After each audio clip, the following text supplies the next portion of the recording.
Baik, Assalamualaikum warahmatullahi wabarakatuh. Perkenalkan, nama saya Syamil Zeki Algoniananda dengan NIM 24233066. Baik, di sini saya akan membahas tentang update perpajakan 2025, cerdas pajak siap hadapi perubahan. Yang pertama itu pembahasan. Di sini pembahasannya yaitu ada yang pertama itu pemaparan mengenai perubahan terkini dalam sistem perpajakan Indonesia tahun 2025. Selanjutnya yang kedua itu fokus pada integrasi NIK sebagai NPWP, tarif baru PPh orang pribadi, pajak digital, dan pelaporan SPT secara online. Selanjutnya itu apa yang baru di perpajakan 2025. Yang pertama yaitu ada perubahan signifikan dalam sistem perpajakan Indonesia. Yang kedua, peraturan baru yang mulai berlaku pada 1 Juli 2024. Dan yang terakhir, fokus pada NIK sebagai NPWP dan pengenalan pajak atas aset digital. Yang ketiga yaitu selanjutnya interaksi NIK dengan NPWP. NIK kini berfungsi sebagai NPWP. Mulai 1 Juli 2024, NIK atau nomor induk kependudukan resmi digunakan sebagai NPWP masyarakat. Tidak perlu lagi mendaftar NPWP secara terpisah, serta proses administrasi pajak lebih sederhana dan efisien. Manfaat dari NIK sebagai NPWP ini yaitu yang pertama menggunakan identifikasi wajib pajak dan mengurangi birokrasi dan meningkatkan kepatuhan pajak.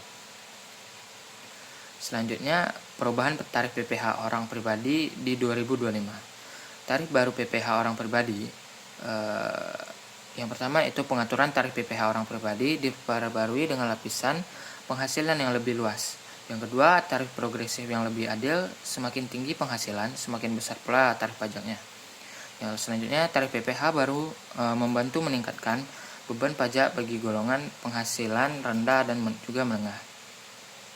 Selanjutnya, perubahan tarif. Yang pertama itu penghasilan tahunan hingga 60 juta dikenakan tarif 5%. Selanjutnya, penghasilan lebih dari 60 juta dikenakan tarif progresif hingga 35%. Selanjutnya, pajak digital dan kripto.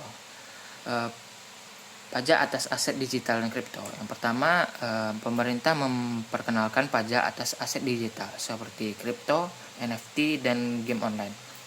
Yang kedua, kewajiban pajak bagi para penjual kripto dan aset digital lainnya akan dikenakan pajak transaksi. Yang ketiga, tarif pajak yaitu 10% atas transaksi atau nilai jual. Tujuannya yaitu untuk mengatur ekonomi digital dan memastikan semua transaksi digital tercatat dan dikenakan pajak yang sesuai. Selanjutnya, pelaporan SPT melalui DJP online. Yang pertama yaitu kemudahan pelaporan pajak via DJP online. Yang pertama, penyederhanaan sistem pelaporan SPT melalui DJP online. Proses pelaporan ini yang lebih cepat dan efisien dengan fitur autofill untuk wajib pajak. Yang ketiga, pengajuan dan pelaporan pajak bisa dilakukan kapan saja dan dari mana saja. Fitur utama DJP online. Yang pertama itu ada kemudahan pengisian SPT, yang kedua integrasi dengan data e-faktur dan e-billing, dan yang terakhir pembayaran pelaporan lebih cepat dan akurat.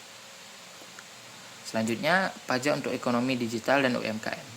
Pajak untuk UMKM. Yang pertama, PPh final untuk UMKM tetap berlaku dengan tarif yang lebih mudah dihitung. Selanjutnya, pendampingan dan pelatihan bagi UMKM dalam memahami kewajiban perpajakan yang lebih simpel. Yang kedua itu pajak digital. Yang pertama, untuk pelaku bisnis dan platform digital, pemerintah menetapkan kewajiban PPM atas transaksi digital. Yang kedua, platform digital seperti e-commerce dan aplikasi layanan online wajib memungut pajak.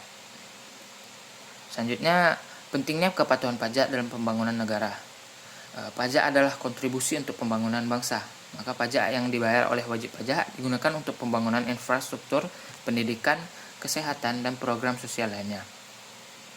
Kepatuhan pajak memastikan bahwa negara memiliki dana yang cukup untuk mewujudkan kemajuan. Dan yang terakhir yaitu etika perpajakan dan tanggung jawab wajib pajak. Mengapa kepatuhan wajib pajak itu penting? Yang pertama, menghindari penundaan pembayaran atau denda. Yang kedua, meningkatkan kepercayaan kepada pemerintah dan menjaga keadilan sosial. Yang ketiga, masyarakat wajib pajak harus memastikan bahwa pajak yang mereka bayar sesuai dengan penghasilan yang diterima. Selanjutnya etika perpajakan. Yang pertama ada kepatuhan sukarela adalah kunci untuk mencapai sistem perpajakan yang adil. Dan yang kedua, memberikan pelatihan dan pemahaman kepada masyarakat agar lebih sadar akan pajak. Pajak adalah kewajiban yang harus dipenuhi oleh setiap wajib pajak. Taat pajak bukan hanya kewajiban, tetapi juga bentuk kontribusi terhadap kemajuan bangsa. Dengan taat pajak, kita membantu mewujudkan Indonesia yang lebih sejahtera dan maju. Mari bersama-sama memastikan bahwa kita berkontribusi untuk membangun negara. Sekian dari saya, terima kasih. Assalamualaikum warahmatullahi wabarakatuh.